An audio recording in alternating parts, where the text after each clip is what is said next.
வெந்தயம், கடுகு, சோம்பு, மிளகு.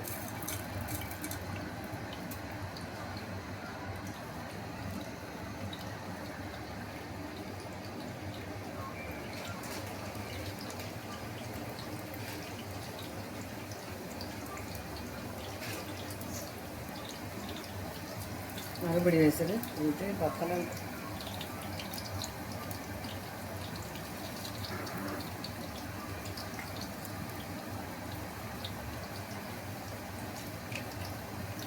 கருவேப்பிலை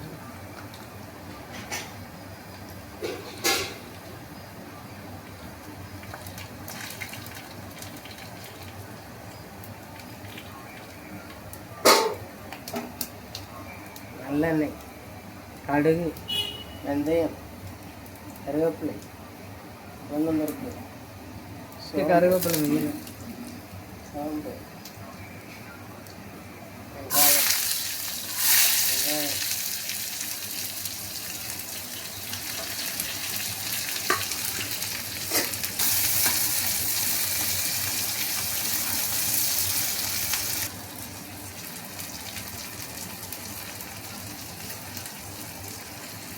ஒன்று யாரை போடுறாங்க, வெங்காயத்தூள், மஞ்சத்தூள், இஞ்சித்தூள்,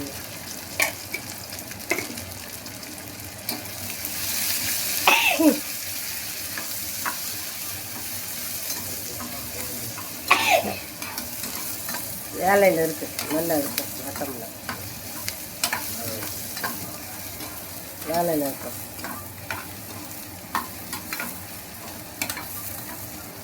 அடுத்து தக்காளி, அடுத்து பூண்டு,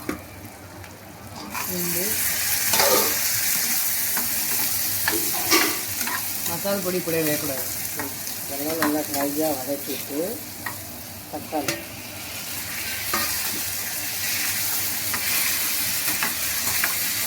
அந்த காயை நல்லா வதக்கிட்டு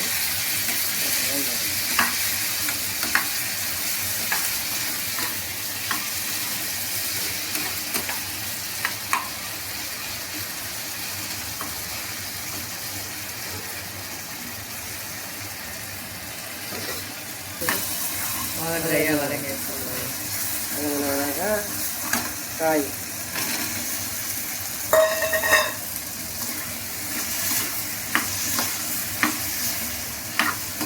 பால் சேர்ந்து வந்து எவ்வளோ ஆட்டணும்.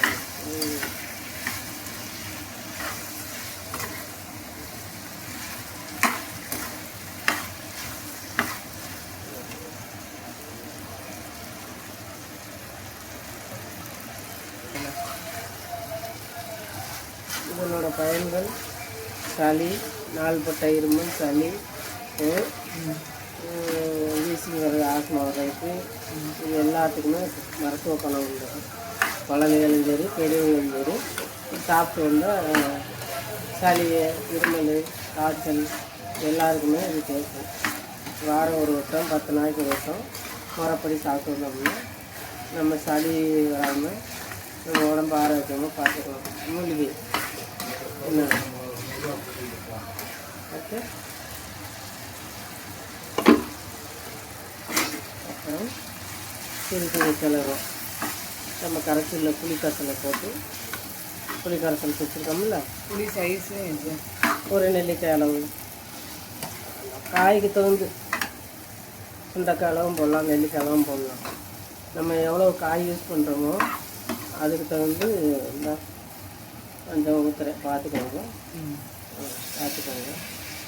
பத்தலைன்னா ஊற்றிக்குவோம். ஒரு தக்காளி, ஒரு பூண்டு, ஒரு 50 கிராம் வெங்காயம், ஒரு 100 கிராமுக்கு மேலே இருக்கும் கருப்பு கண்டங்கத்திரிக்காயை எல்லாம் போட்டு அரிசி வகையான உணவு வாங்க சாப்பிட்லாம். எல்லோரும் சூப்பராக இருக்கும், மருத்துவ குணம் உள்ளது. இதெல்லாம் தேடி போனால் கூட கிடைக்காது. இந்த மாதிரி காயெல்லாம் கிடைக்கிறது. இது பிடிங்கி கொடுத்தவங்களுக்கு ரொம்ப ரொம்ப நன்றி. எங்களுக்கு இந்த காயை கொடுத்தவங்களுக்கு ரொம்ப ரொம்ப நன்றி. இது கிடைக்குமா? இது வந்து முள்ளில் இருக்கிற காய். ஆஹா, அருமை அருமை அருமை. சூப்பர்.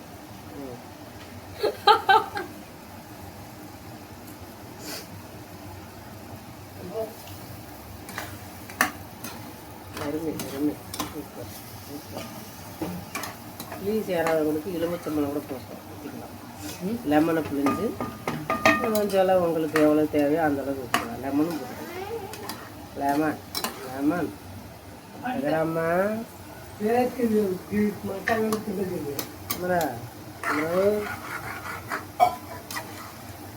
எங்கடாம்மா எங்கே இருக்கு? வச்சுனீங்களா நீ பாட்டா? ஆமாம் விடுங்க. போட்டு விட்டாயா?